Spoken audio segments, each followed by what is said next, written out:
Today's tutorial is stemming out of something I witnessed over the weekend that broke my mommy heart into a million pieces, and I decided we needed to make a fix for it right this second.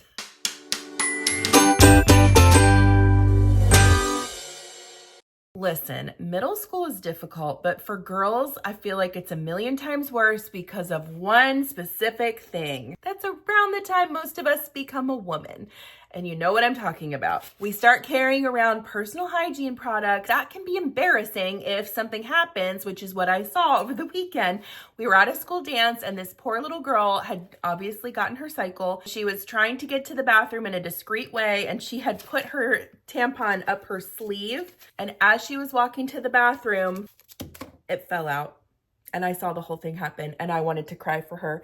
And she quickly grabbed it and shoved it back in her sleeve. And luckily nobody saw. Why is this such a taboo topic? Why do we have to hide these from people? In case you didn't know, women's bodies are meant to reproduce. We should be celebrating this.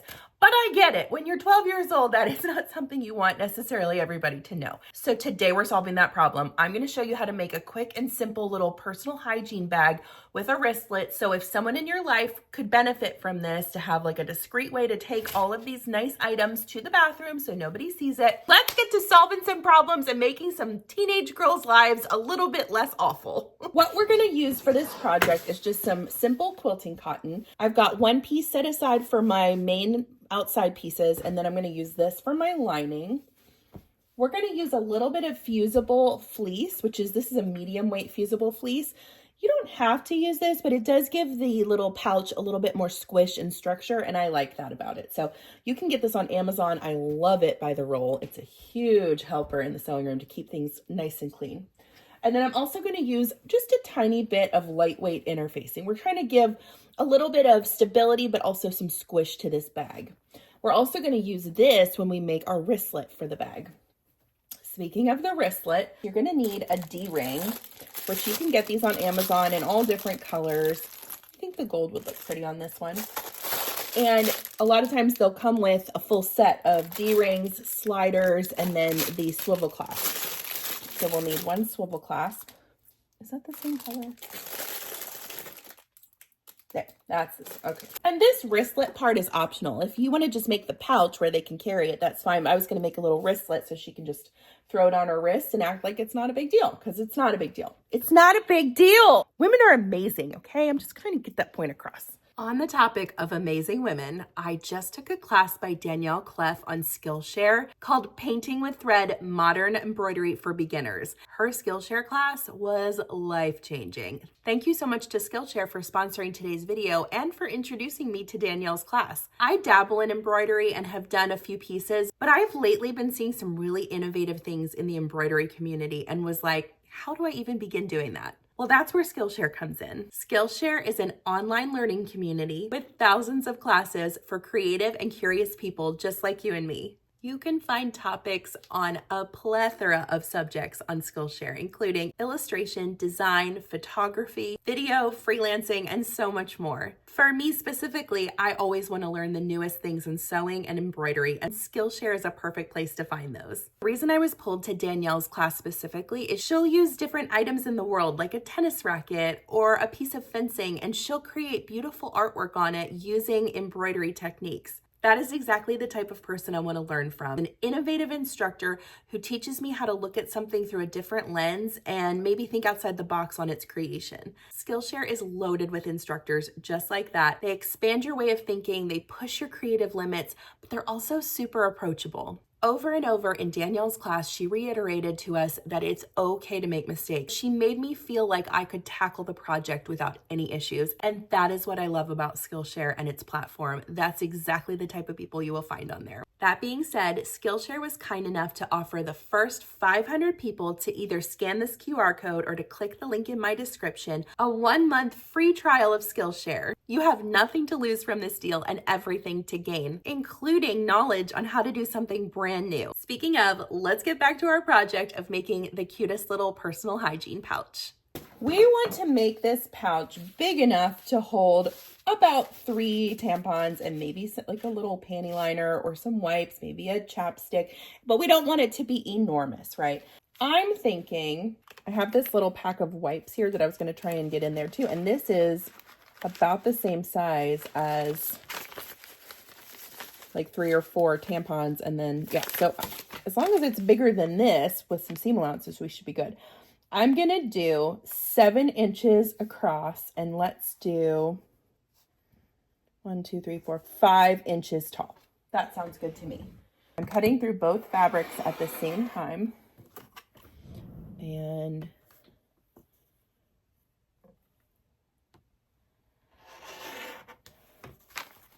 wow. I'm trying my best to make this as true to size and close to the size as I can, because the point is we want it to be discreet. I don't want, you know, the person to feel awkward about carrying this little bag. Here's the other thing. Maybe you don't need something to hold feminine hygiene products, but just something to run to the restroom between classes, regardless of your cycle status. A little perfume in or a lip gloss. This would make a great gift for a teen, regardless of where they are in the world of growing up. I'm trying to approach this delicately so that I don't get censored on this app. But again, this is not something that I feel like should be censored because it's just part of life. I'm going to lay these right on top of my lining pieces and cut 2 more. They don't have to be perfect right now. We'll fix that in a few minutes. The next thing that you want to cut is a piece of fusible fleece. And we want to make this just a smidge smaller than our main piece. So we're going to cut 2 of these. But my trick to this is I'm going to let it hang out about 1/2 inch on either side.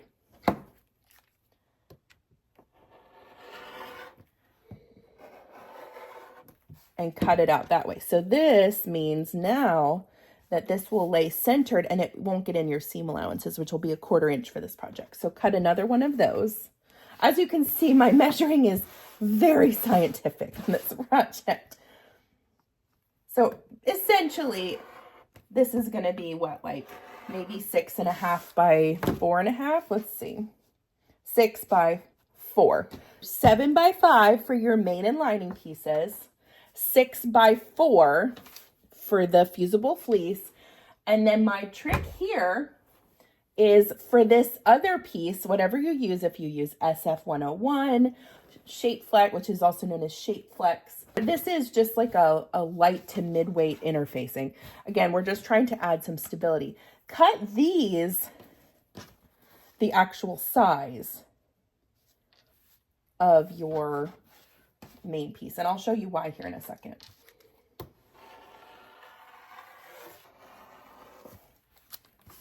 The first thing I'm going to do is take my main piece, pretty side down, and my fusible fleece, center it on the middle there, and then press it down. Now this takes a few seconds for those glue dots to mold onto the fabric, so got to hold that iron on for, I don't know, about 30 seconds maybe. The other thing I like to do is cross-check it by flipping it over and giving it a nice press from that side.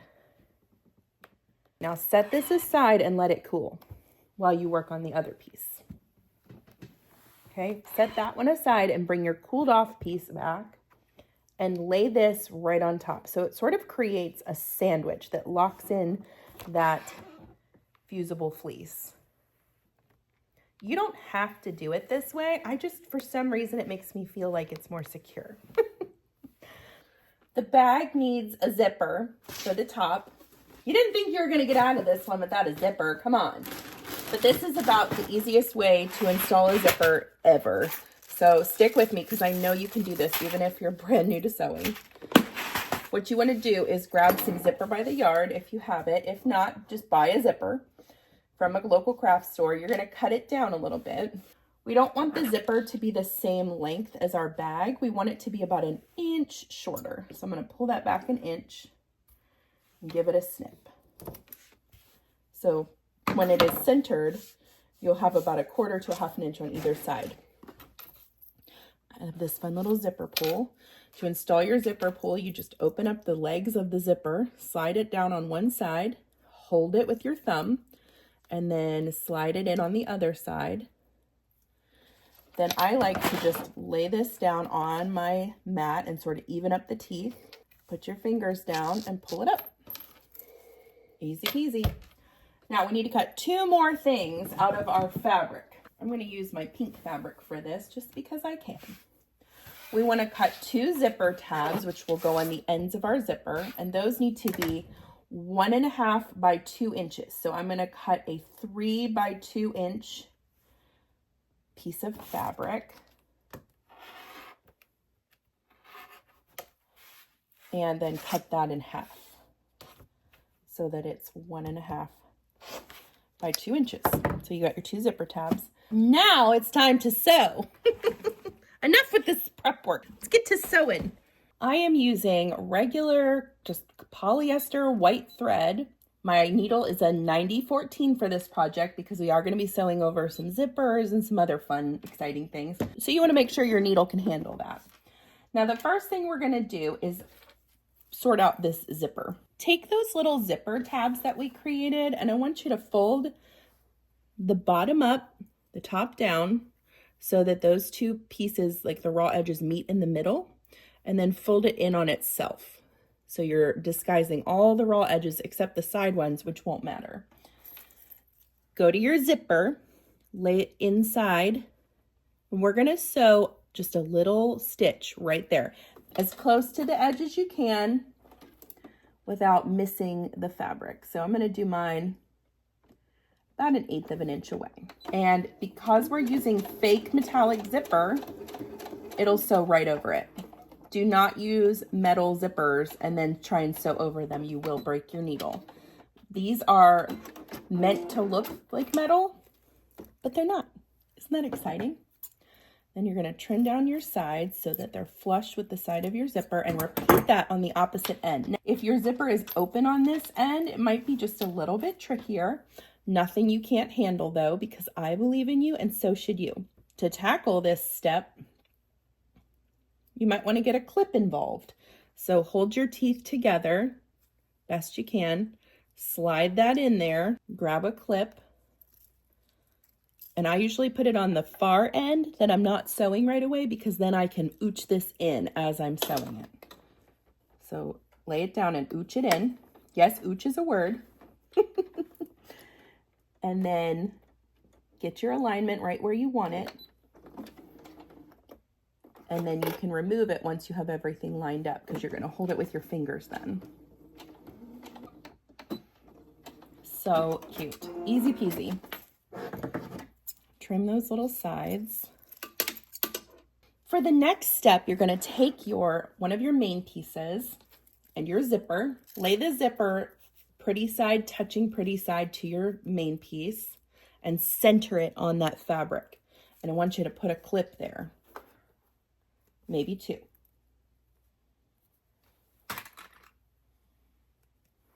Grab your lining piece and then add that to the sandwich face down, pretty side down. Make sure all those raw edges are matching up as well as you can. Switch to your zipper foot. This is your zipper foot. Before you start freaking out, you can do this, I promise. You're just sewing a straight line. I like to load mine on the left side, and make sure that your needle is hovering right above the divot. If you've got a zipper tab, go ahead and pull it out of the way. We'll deal with that in a second, but make sure everything is lined up straight. And I like to just use the side of my zipper foot as my guide for this. Start with a back stitch. Hold everything flush with your fingers and just start sewing. I mean, like, is this scary? I think we're okay, right? You can handle this. We can do hard things. Once you get close to that zipper pull that's going to cause you problems, lift your presser foot, turn the work, and just slide that out of the way, okay? And then lay everything back down. Lower your presser foot and straight on till morning. Finish with a back stitch, and then open it up and look at what you made. That's what it should look like, okay? It looks weird, but it's right. Just trust me on this. Switch back to your regular foot that you sew with, And we're just gonna put a cute little top stitch on here. So fold the fabric down with your fingers. You wanna get it out of the way of your zipper. That's the point of the top stitch in this step. If you wanna up your stitch length a little bit, you can to make it look a bit more decorative, perhaps the 3.5. And I like to sew my top stitch approximately 1/8 of an inch away from the top edge of my pouch. And as I do this, once I get about here, I'm gonna stop and just reach under and pull down that lining to make sure that it's behaving. The top stitch looks pretty in this step, but it also is meant to hold down that lining so it stays out of the way. When you get close to that zipper, pull again, lift your presser foot and move it out. And keep going. This is what it should look like now. See that cute little top stitch right there? Repeat all of that on the opposite side. So you're gonna lay your pretty side up, this pretty side down, and center it on your fabric. Move that zipper pull out of the way so you don't have to mess with it for now. Once it is centered, add in your lining piece to the fold. Okay, then switch back to your zipper foot, which you are now the champion of. Look at you go, you little sewing wizard. And lay that piece right back in, line it up with the edge of the foot and lower your stitch length back to a 2.5. And just sew a straight line, lining up that raw edge with the side of your zipper foot. All right, here's where we're at. Look at this little pouch coming together. Not only are we learning to sew in a new project, we're helping somebody. I'm gonna make a bunch of these and donate them to the school, like already pre-stuffed with feminine hygiene products, because I bet the nurse would be glad to have something like this on hand, right? Up it to 3.5 and do that top stitch, and then I'll show you what to do next. It's time to attach our D-ring to the bag. For the D-ring fabric that you need to use to attach it, we're gonna cut a 3x3 inch piece of fabric. And I want you to fold those edges in towards the middle and then fold the whole thing up on itself. And that should give you 1 inch in the middle with a nice thick piece here. So you can just finger press this. It's not that serious. If you want to press it with your iron, you certainly can. Try and get those folded edges nice and even. And we're going to top stitch this down each side. And I'm going to do it about 1 inch, 1/8 of an inch away. Just run that through, flip it, and do that on the other side.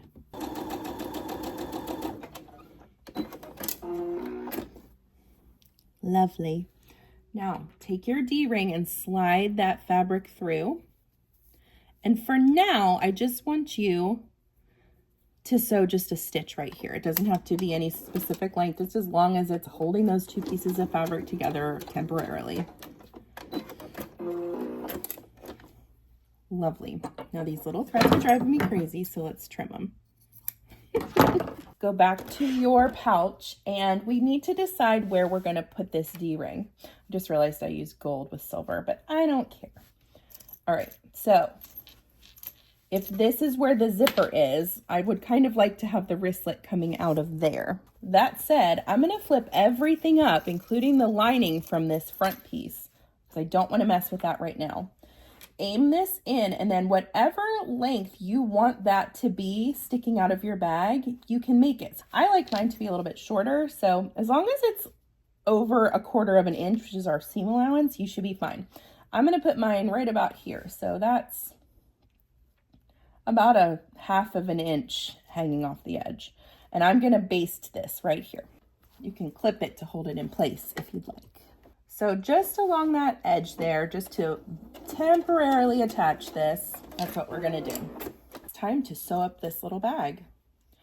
Pull your 2 main pieces so that they are touching, and you want to match up this little set of seams right here. That's the most important ones, because that's going to turn into the top of your bag.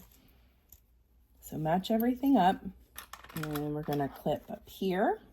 You don't need a ton of clips for this project because it's pretty small. But on the bottom, I want you to only sew in about 1 inch to 1.5 inches on either end. We're going to leave this middle section completely open because that's how we're going to turn the bag right side out. So we're going to sew this in basically a square. So start here, down, over, up, over, and then down 1 inch or so. Put your stitch length back down to a 2.5 and go to your starting area, and we're going to use a 1/4 inch seam allowance for this. Start with a back stitch. And sew up to that corner, but stop about a 1/4 inch away. Lift your presser foot, turn the work, and if you are not accurate on that turn, go ahead and lift it up and turn it back, because none of us is perfect. Do 1 more stitch, and that should set you back on course. And then start sewing up the side. Make sure that you have your zipper pull out of the way. So mine's a little bit close to the edge here. I'm going to reach in and move it. Flatten everything back out. Hold everything down when you get to this little intersection, because this will be the hardest part to sew over. This is where that 80-12 or 90-14 needle will come in handy. Keep sewing, maintaining that 1/4 inch.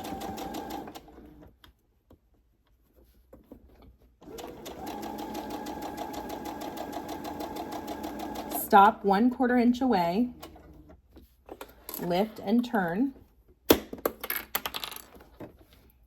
and then keep going. I'm going to use one of these for myself. Like, they're low profile, they're not like real obtrusive, and you know, they're nice to just throw in your bag so that if you need to use the restroom and you don't want to take your huge purse or all your stuff, you can just grab this and go. All right, we're coming up on that last corner. Stop 1/4 inch away, turn it, and sew just 1.5 inches or so down this side. Finish with some back stitches and then cut your thread. You're almost done with this little project. Trim your corners, which means we're going to cut up to the thread line, but not through the thread line. You can trim this little extra piece right here as well. Get that. This is what you've got. It's time to turn this right side out. So reach in there, move your zipper out of the way. If you left it closed, it's fine. Just open it with your finger. And I like to grab at one of the corners first to try and pull that through. That gets most of it kind of working towards the front. So we're going to keep turning it out. And poke your corners out with your fingers, or if you have a chopstick or a knitting needle or a point turner, which is like the actual thing to use. And then because you put those little tabs in, this should turn out nice and easy. If for some reason these don't turn out easily for you, you might want to try cutting your zipper just a smidge shorter the next time you make it. That should help turn everything out nice and crisp. And don't forget your lining pieces. The next thing we need to do is fold these edges in, and we're just going to do a quick edge stitch. I'm not even going to film it. We're just going to sew a tiny stitch right along this to close up the lining. Be right back. Okay, there's our edge stitch. And now we're just going to shove all this into the pouch. Push it down in those corners. Now, before we go any further, let's see if anything fits in here. So I've got like just a regular size. Oh, it's perfect. So perfect. It's skinny, it's flat. It's not gonna like be super obtrusive if you carry this to the bathroom. And you can also fit, I've got these little wipes here, so you could probably fit those in there. Oh yeah. And you still have plenty of room for a lip gloss or whatever else you might need to carry with you to the restroom. So you can throw lip gloss in there. I love this already, but we've got to finish our wristlet. You can make these personalized to suit the person's fancy, whatever they like, you know, Pokemon, flowers, whatever, stripes. But you can also make these in just a solid black or blue or pink or something just very chill and not super obvious. Whatever suits them best. Isn't that what's so great about sewing, is you can make it exactly how you want it for somebody. I love that. For the wristlet, we're going to cut a 13 by 3 inch piece of fabric. You can do this in either your lining fabric if you want another different pop of color, or to keep it streamlined, just use what you've already used for the outside. Lovely. let's take this to the ironing board. Fold your two edges in to meet in the middle.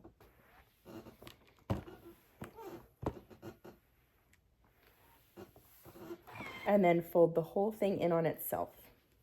So adding those extra layers of fabric help give the wristlet a little bit more strength and stability without any extra work. Like you don't have to add any interfacing or anything to it. I love this fabric. This is from Rifle Paper Company and I got it on sale a couple months ago. It's so pretty. It has gold sparkles on it. Grab that swivel clasp and go ahead and load it on at this point. Now, take your short ends and open them up so that the raw edges are matching. Now, you might be like, well, I just did all this ironing work. It's good. It's going to matter here in a second. But right now, all you need to do is focus on sewing a 1/4 inch seam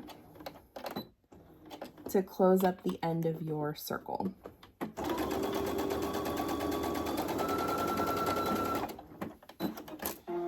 When you open this back up, because you already ironed everything, it should just all flip right back into place. We got a top stitch to close up all these pieces. I like to take my arm off for this. So we're sewing in the round. And I typically start on the folded edge, the single folded edge, right around the seam line. We're going to sew 1/8 of an inch away from the edge.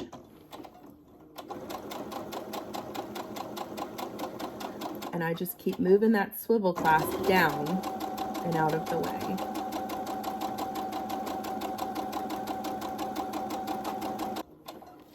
Back stitch, repeat it on the other side.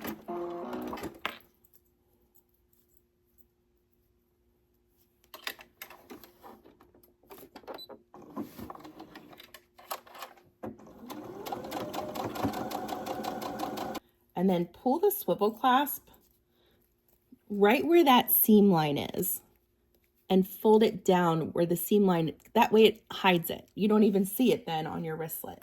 And you're just gonna sew just a small stitch. Don't hit your metal of your swivel clasp, but just do a straight stitch right across there to keep the swivel clasp in place.